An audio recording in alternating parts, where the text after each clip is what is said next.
Do you know somebody who has been identified as having ADHD? Because so many people are still unaware of what attention deficit hyperactivity disorder, ADHD, is, they may allude to it in a demeaning, validating, or even prejudiced manner. Attention deficit hyperactivity disorder, ADHD, often known as distractibility, hyperactivity, and impulsive characteristics, is a neurological illness. Following are 5 things you should never say to someone who has ADHD and what you should say instead to avoid this. Number 1. Are you confident that it is ADHD? Simply said, if a diagnosis has already been made, asking them more questions about it is of little benefit. Even when you mean well, saying anything like this can come out as rude and dismissive. There are many people who do not believe that a child has ADHD. They may argue that it is just kids being kids or that they have always been clumsy and inattentive since it is just how they are. This isn't always the case, though, especially prior to a child receiving a vaccine. On people with an ADHD diagnosis, a complete physical examination, vision and hearing tests, and a non-invasive skin test known as the neuropsychiatric EEG-based assessment are all carried out. Ask a healthcare expert how positive they are that you have ADHD after they have examined your medical history, acquired data from family members, and conducted physical, neurological, and psychological tests. Although getting an accurate adult diagnosis can be more difficult, it is still possible. Number 2. For that reason, you were presumably raised in a particular way.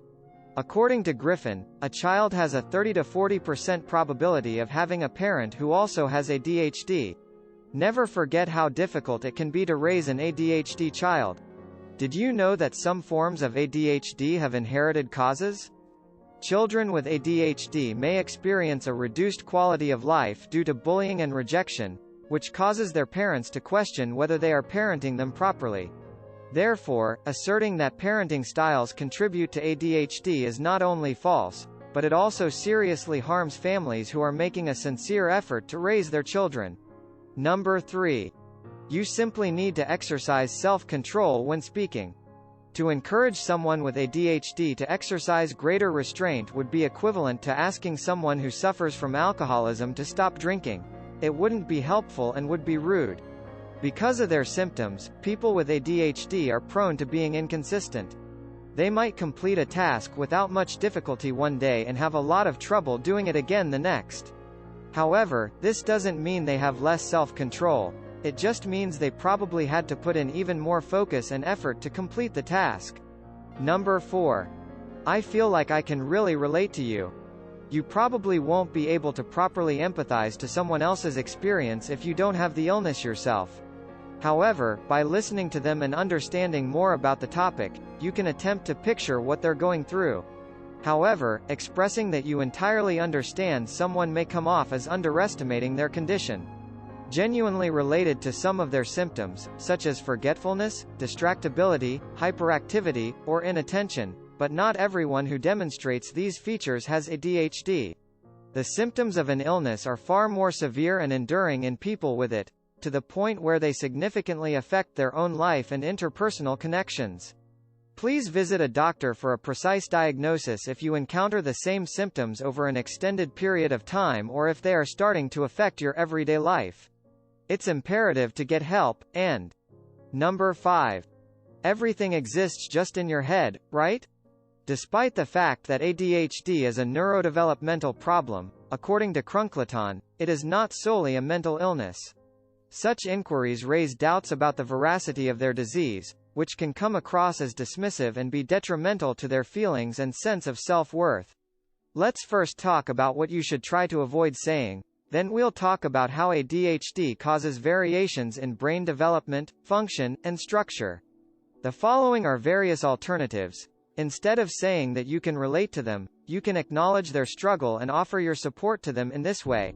By doing this, you aren't downplaying their condition. Rather, you are giving them a shoulder to lean on because they may have missed opportunities or had relationships end due to their disorder and simply need some support. I do, of course, take into account your feelings next up. I'm here to take notes, that's why. When you're listening to them, keep in mind to be open to their queries and avoid interrupting them when they're speaking. Additionally, despite the fact that the subject is now more widely discussed, many people still struggle with mental health concerns, so you may claim that your struggles are justified. They'll probably value the time you give them if they do want to talk, especially if they've recently been through a hard scenario and need to take some steam off. Whose understanding of it is inadequate? Someone you know who has a condition may find it challenging to handle allegations, misconceptions, and disparaging or dismissive remarks about it, since it may lower their self-esteem and make them wonder who they are. It's crucial to regularly tell them that what they're going through is quite normal because of this. Acceptable, or anything along the lines of, "I like you just the way you are." Since there is now no cure for ADHD, persons who suffer from the condition must learn to live with it. Remember to frequently reaffirm to them that you rock and that you love and respect them for who they are. Did you know that Adam Levine, Paris Hilton, and Michael Phelps all have ADHD? Sometimes they could feel helpless. Telling people with ADHD that they rock and that their illnesses shouldn't stop them from doing great things and entering full Percy Jackson mode would help them to understand how fantastic they are. You should be able to live life to the fullest despite having ADHD.